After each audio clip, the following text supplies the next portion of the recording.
are back. Wonderful. Welcome back, everybody. We're here to continue our live session and get to some poll questions, I believe it was, Paul. Yes. You had mentioned? Very quickly before that, I just want to say to Justin, what's going on, brother? I can't believe you forgot about us again. It's hurtful. Yep. What are you carrying? It's probably something something light, because you're not wearing pants. Also, what's going on, John? John in Mississauga's joining us again. Greetings. Day over, now time to sit. Yes. Yep. Yes. It's a good feeling. Now, on that note, we're going on to some poll questions and some versus questions. Hey, we got Matt Hoff from Instagram as well here. What's going on, man? Hey. Greetings. Just a quick flash of what we're all carrying today. Matt Hoff, I think, is just quickly getting in here, so. Yeah. Well, both me and Dennis came back from a camping trip this weekend, so we were rocking some Bark River fixed blades. Nice. Matt Hoff is carrying the Civivi Elementum today. Solid choice. Nice. Solid. Matt's got some nice things. Mm-hmm. Also, what's going on, Ben? Cheers. What are you carrying today?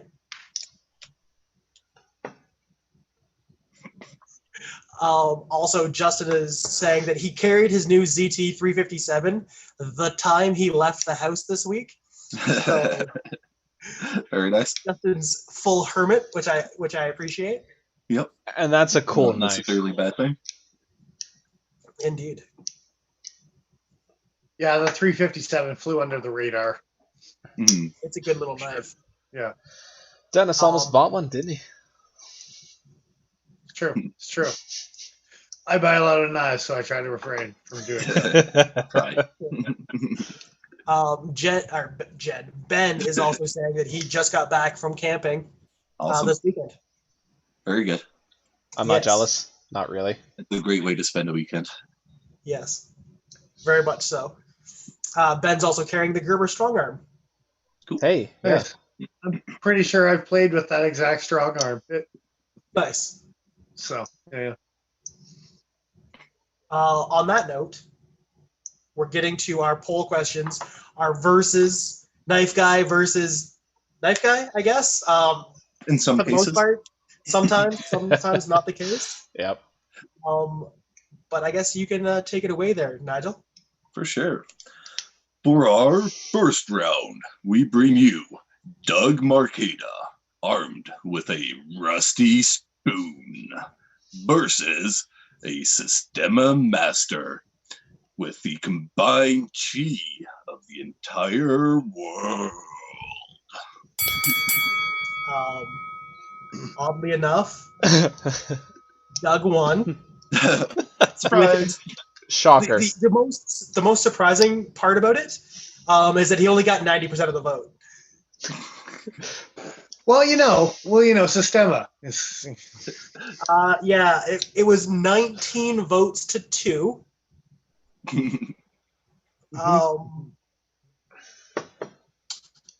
And those two, one of them was Mr. Fisk. That's right, I'm calling you out. It's right up Mr. Fisk's alley to call that out for sure. Oh, yeah. And the other one was Caleb, who was joining us last week. A gentleman that lives in town here and has the bailout, M4 bailout. Right. Good knife. Yes. So can we discuss just how wrong they are, or? Okay, yes and no, but continue on. Yeah. I'm sorry, Mr. Fisk just said hi in chat.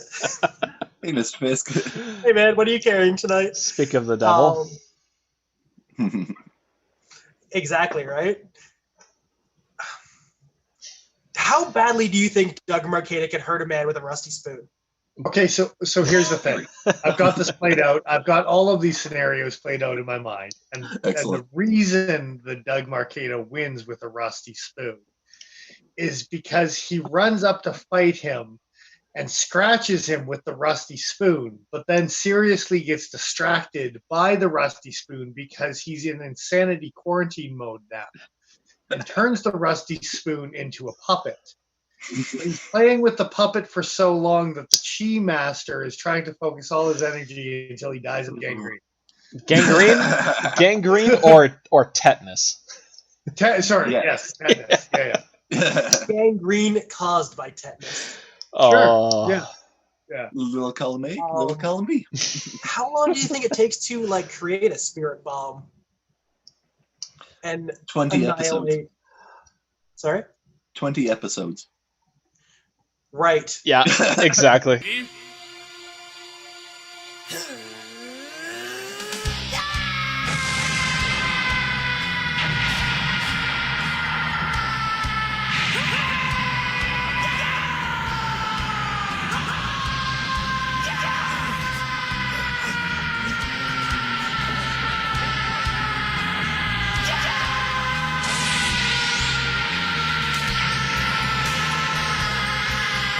I also, I want to say the idea of a rusty spoon being used as a weapon has a place near and dear to my heart.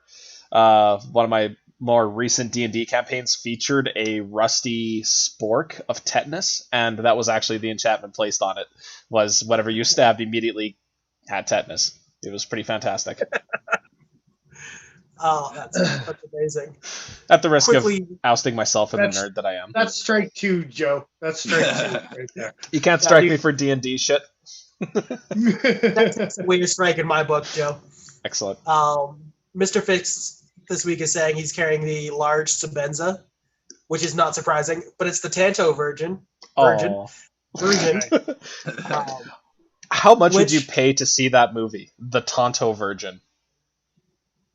I work at Isn't most people a Tonto Virgin?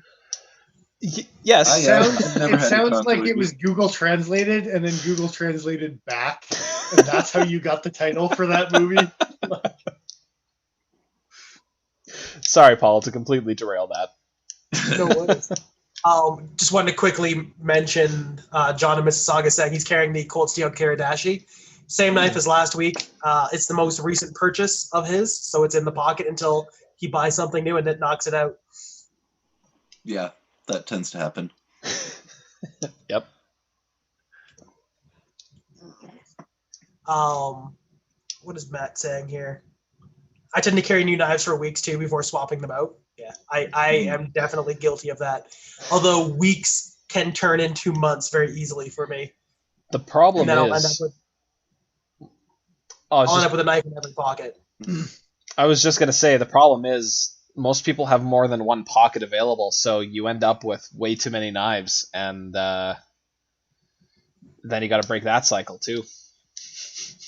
Yeah, I've not broken that cycle. Exactly. I work at a knife shop way too frequently. Some of us don't have as much of that problem as the rest of us do. Yeah. You know what? It's okay to be wrong. Yeah, you should comfort yourself tonight and remember that wholeheartedly. It should become your mantra. I'm pretty sure ingrain it in your soul.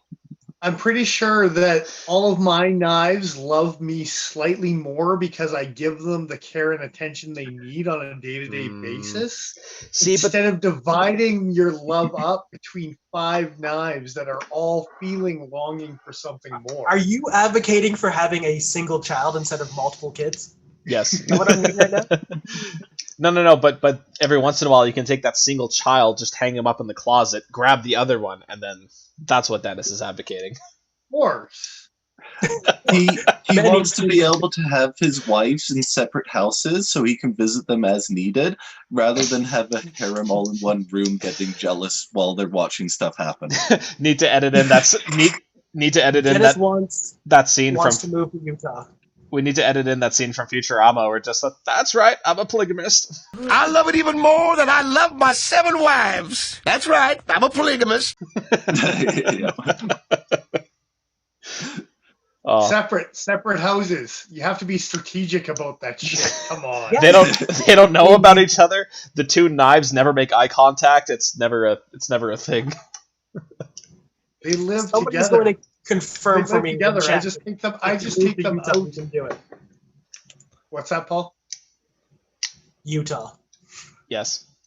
That's my answer. We've I lost see. 0.6% of our viewership. All of my knives live together. I just take them out one at a time.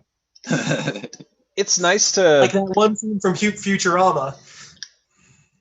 It's Tuesday. It's my night. They giggle, they squeal, they get put in the pocket. It's good. Oh, don't put stuff in the pocket. It's my knife. Don't put baby in the corner. Oh dear. On that note, as we're devolving into us, let's move on to poll number 2. For sure. For the next round, we bring you Ecell Glosser with his Worker Clip It versus Eric Glosser carrying his Dodo. What he said. This one was much closer. I don't think it's that surprising. But Sal did take it 63 to 37%. Yep. So I guess it wasn't that much closer. Still 2/3. Years of pent-up rage have just let themselves loose. He did take it by 6 votes, though. It was 15 to 9. And I'm sad. Well, I don't think Eric and Sal actually have Instagram pages. I didn't go looking for them. I just not separately. I don't think. I think. Yeah. So I didn't bother tagging them in that one. But yeah, I think anybody with a Dodo is going to beat anybody with a Clip It Worker, whatever. Like that Dodo. I don't know, man. The point on that Worker. It's pretty nasty. Fierce. I'm kind of sad. Oh no, dude! The Hawkbill was like a harpy. The Dodo was like a shrunken version of a S-curve blade, like that. It was like small. Yeah. But the Worker was like a really harsh little clip point Bowie thing. Do you not remember the? Wait, were you working with us when we had the commemorative edition of the Worker in the shop? No, he was not. Okay. Yeah, because that was a cool knife. That's one I'm kind of sad I didn't save up for. Or I think there was also a green handle with a HAP 40 that they did. Really? As a Worker as well. Okay. I want to say, I could be wrong on that one, but yeah. All right. Did they stick with the classic plastic clips? Or did they go more traditional? This was back... Stainless steel clips. Mr. Fisk apparently agrees with Nigel and Dennis, one knife at a time. Which, to be fair, usually it's one fixed blade, one folder for you, Dennis, isn't it? Yes, that's correct, sir. That is on my Monday to Friday, I'm 1 and 1. I'm a fixed and a fold. But that's also... outside of work, I normally know what I'm doing for the day, and I'll have either an Azula or a Contigo or a whatever, knowing that what I'm doing for that day, right? So yeah. Just for the record, Dennis, that was the G10. I don't know about HAP 40, but there is a G10 version. Oh no, sorry, it was green G10 and VG10. That was the Worker, and then there was a stainless steel handled version as well. The stainless steel was the original one, I believe. Yeah. G10 was the sprint round. It was green. Kind of like a cool knife, yeah. Yeah, you got the green part right for sure. For sure. Mr. Fisk is saying that Sal wins because Eric wasn't able to use his Dodo due to copyright issues on the Spidey hole. Brutal. Brutal. That's a real thing. Please tell me that's a real thing. Well, what do you mean, real thing? Like the Dodo? No. The Spyderco Dodo. He's just joking about how Spyderco has the trademark on the hull and doesn't let anyone else. He would sue his own son because he has to fight him, right? But I know another knife maker that's done that, so that's why I wanted to, that's why I had right. to ask that question. Yeah, no, I wanted to see if they were in that level. No, the Dodo was just discontinued because it didn't sell well. Although there were a lot of different variants of it, I don't think it was all that popular. Unfortunately. That's fair. So in my mind, how that whole fight plays out is Eric comes muppeting in, and the dodo goes flying and Rails cuts himself. And then Sal beats him like he should have, so he didn't turn out to be such a muppet. Just cuts his strings. Okay. You see, there's certain people in the knife community that would take great offense to being called names, but I think Eric might actually laugh at being called a muppet. I think he'd be. Okay, here's the thing. I'm actually gonna vote for Eric on this one. I know I'm gonna flip it. I'm gonna flip it here. But the reason I'm going to flip it is because Eric's been watching all his dad's weak spots throughout the years. Yeah. Keeping an eye on all those, that knee over there and that back over there. He's got about the weak sperm that made Eric. Do you really think that Eric? Do you think that Eric is that observant? I think Eric is taking over Spyderco as a company eventually, and he's being groomed to be. Yeah. So he played his cards right enough to be in that position. I had this moment where I was watching a recent video with him, and I think it was Zach from Blade HQ going over some of the new stuff for the year. And he was listing these blade steels that were not at all what were on the knives that were being displayed for the show.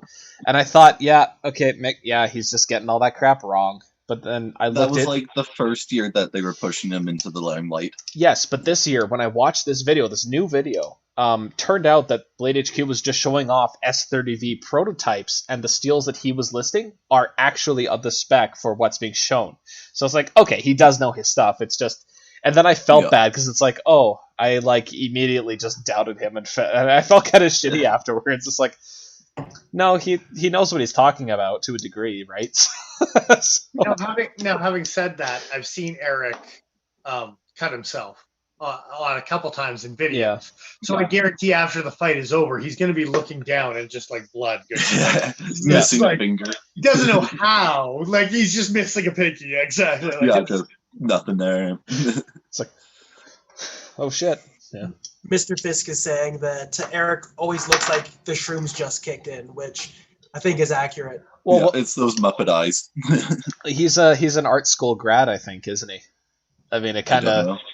I'm pretty sure he is. Art Institute of Chicago or something like that. Yeah. John is saying, did we actually do a poll for this? And we did. You got to go over and follow us on Instagram. In our stories the last couple weeks, we've been doing these polls as to who would win. Mm-hmm. They are entertaining. It's a lot of fun. Plus all the other entertaining stuff that's on there to check out. Oh, yeah. Yeah, like our, upcoming videos that are being dropped and stuff like that. Yeah. And things of that sort. Also, Shameless Mr. plug over. Yes. Mr. Fisk is... a little irate, I would say, about the fact that Spyderco patented a freaking hole. Well, okay, so they did patent it. The patent expired, and I think all that remains now is the trademark, if memory serves correctly.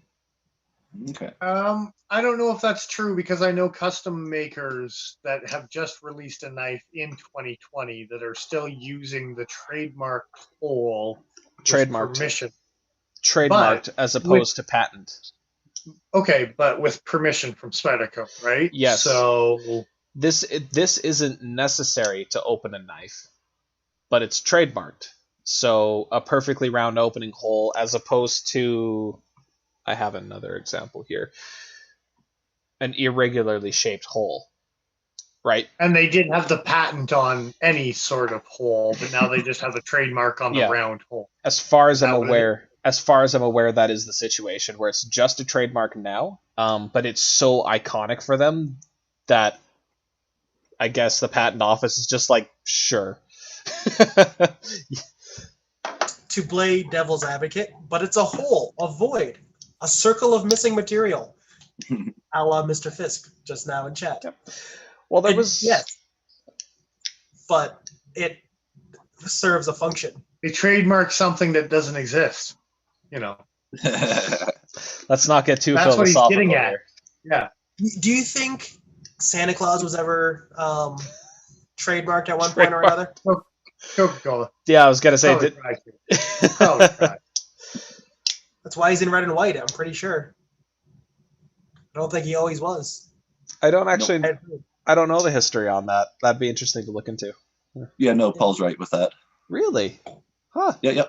Because that's a big reason.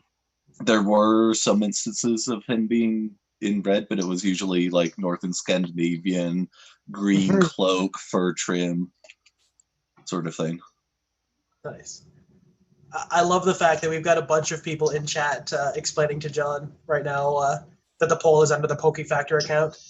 That's awesome. I just like the fact that everybody's kind of jumping in and helping him out. That's awesome. Appreciate you guys. Thanks, boys. Fantastic. Shall we move on to the next poll? Certainly. From the Dutch Bushcraft Boys, we bring you Martin, carrying the APO-8, featuring Oz 8 Blade, versus Survival Lily, carrying the Melanica Puko. Melanica Puko. Melanica Puko. I stand by the fact that Melanica Puko still sounds kind of like a swear word in a different language. Yeah. Melanica Puko. Yeah. So again, this one's actually fairly close to Sal versus Eric. Martin took the sweep, 61 to 39%. Yeah.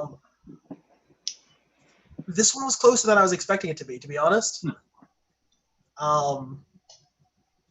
I was hoping too that we would get Martin to actually vote in this one instead of just the DBK boys. And we actually didn't get the DBK boys either. They're probably out in the bush camping or something, doing what you guys were doing this weekend.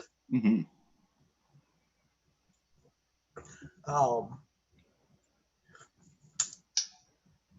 This is going to just devolve into me gushing about the fact that I want a Melanica Puko really badly. I want one a lot. First of all, the fight. How do you see it going down? You know, everyone's votes. Okay. All right. I don't know. I figure that it's going to start with a scene filmed from behind as somebody's getting ready to get into the lake to go for a swim. Yeah. And then have like the close-up shot of the feet as the clothing drops down. Exactly. And then as Martin goes jumping into the water, Yep. Survivability comes sneaking through the grass. And I don't know where it would go from there, but I just saw Martin doing that. Yeah. Like the lead up as if it's Survival Lily, but then it's just Martin, bare ass naked, jumping into a pond. Yeah. You can't finish that build up in the preview and not show what happens. Like So I was gonna say that is definitely a scene that has been filmed on her channel for sure. Oh yeah. Definitely. So I think that Martin's gonna come in really, really strong. Survival Lily is going to use her best advantage and flash him. And he's going to be stunned for a moment, and then she's going to come charging in and trip and stab herself with her own knife. And it's a V10 or 10V. I keep calling it V10 for some reason tonight. 10V Melanica Puko. I don't know. K390. I don't know. And it'll just right through the bone. I don't know why he would know capoeira, but I imagine because he breakdances, it's just going to be this nice scene of him standing and then ducking down and then his foot coming back up and just breaking her neck. Yeah. That's the wrong guy. You're thinking of the wrong person. You're thinking of Mickey. Oh, am I? Martin. Oh, right. Sorry, guys. I got y'all confused. It's Muscles Hammer guy here. Right. Okay. Muscle Hammer guy, not General Mickey. Right. So then no breakdancing, no capoeira, just just watch. It's Muscles Hammer guy with Survival Lily's knife in one hand and the hammer in the other. And he's going vampire hunting. Okay, so my vote is for Survival Lily. Again, it's the underdog night. Yep. And the reason being, here's the reason, is that out of the box, I can tell you that the Melanica Puko is going to cut something.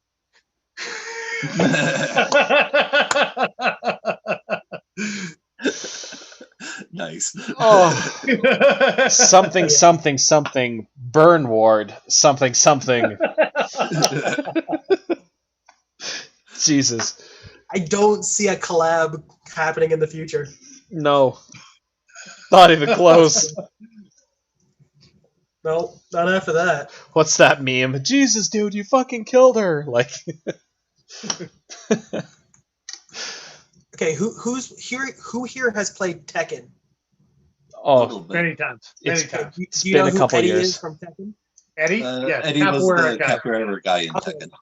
Mr. Fisk is saying you're thinking of Eddie from Tekken. Eddie. I didn't fantastic. realize he was. Hammerhead. I didn't realize he was in Dutch bushcraft, but that's awesome. Justin actually made a great point too, that all Finnish sounds like swearing, but like relaxed. Yep. But Yep. German sounds angry and sweary all at the same time. Yes. True. Having a German grandfather, I can agree with that 1,000%. You have to appreciate the word choice in the German language. And just like the fact that there's a word specifically for you're not wrong, you're just an asshole. Like, they made a word Yep. for me. Because it needs to be used. This is true. Yes.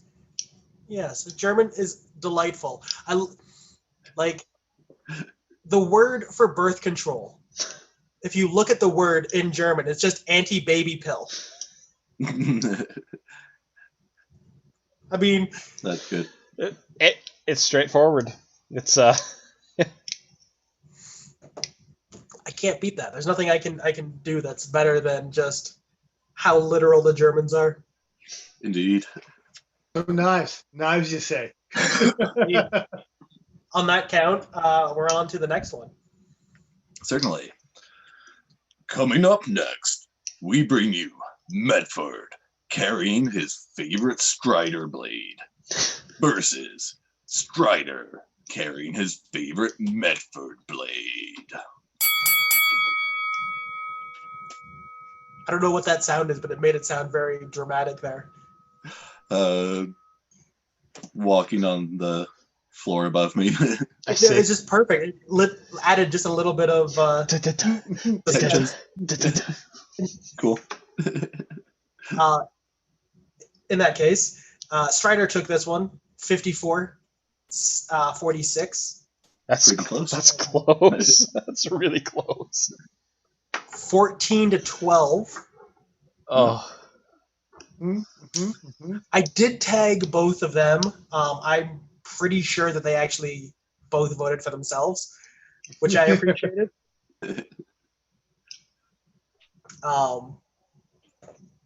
Yeah, no, I don't even know what to say there. There's some things that somebody's brought to light recently that I probably wouldn't have put those guys up if I had known them at the time.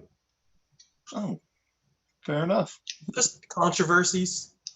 Rightos. Yeah. What, surrounding Mick Strider and Medford? I don't know what you're talking about. Mm-hmm. I'm just gonna take another sip of my beer so I don't say anything stupid. On that note,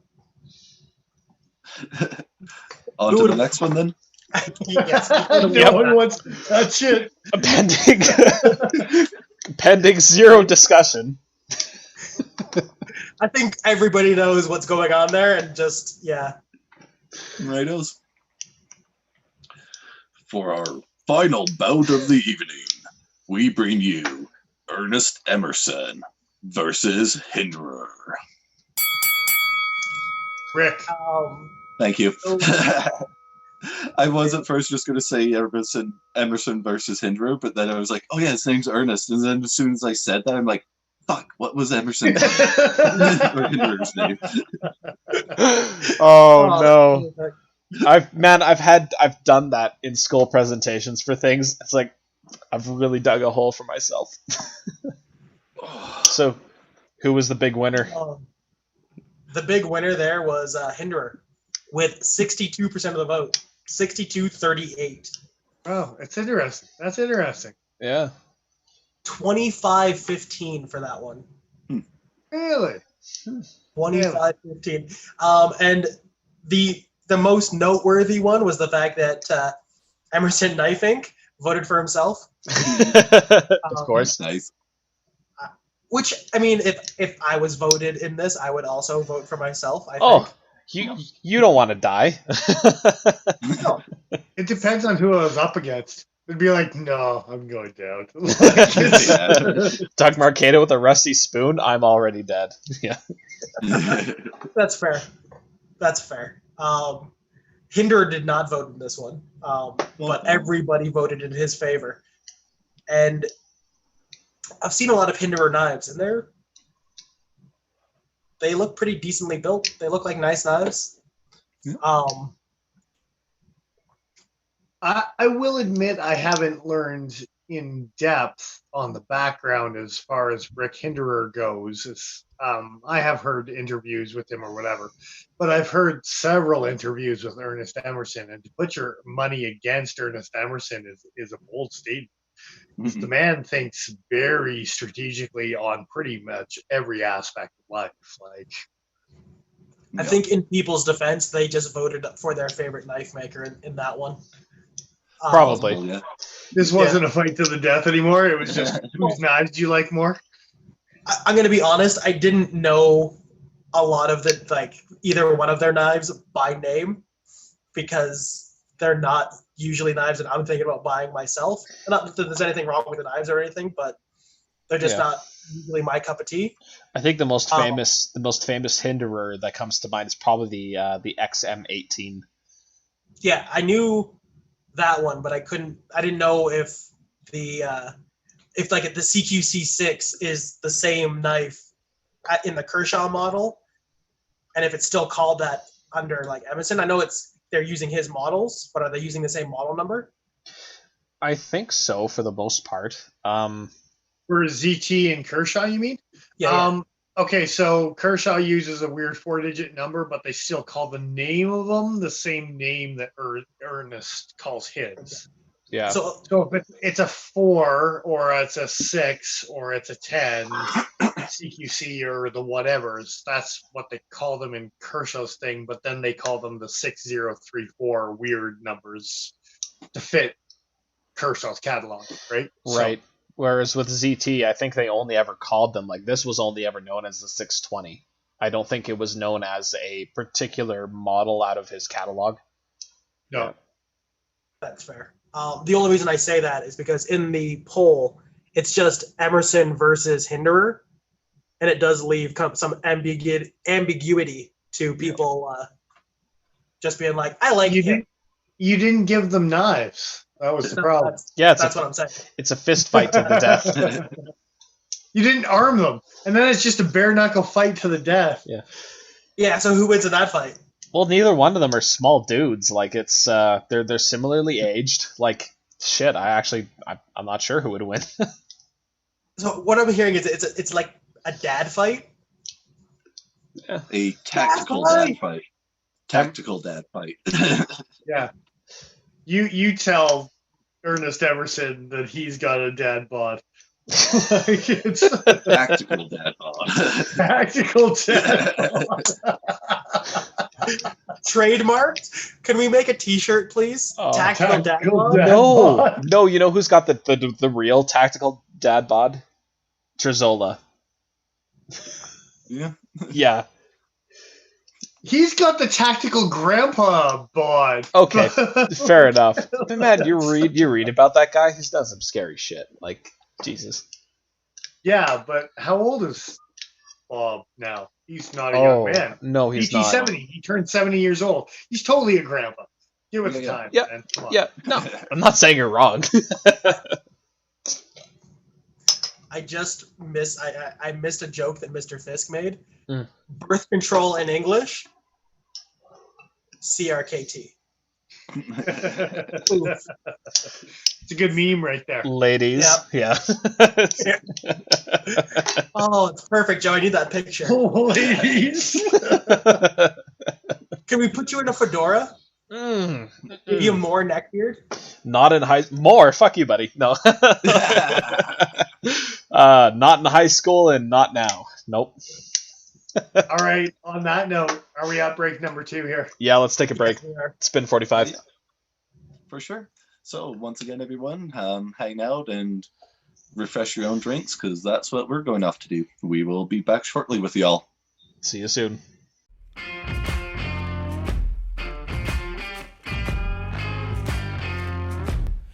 We don't need bigger knife. Yeah.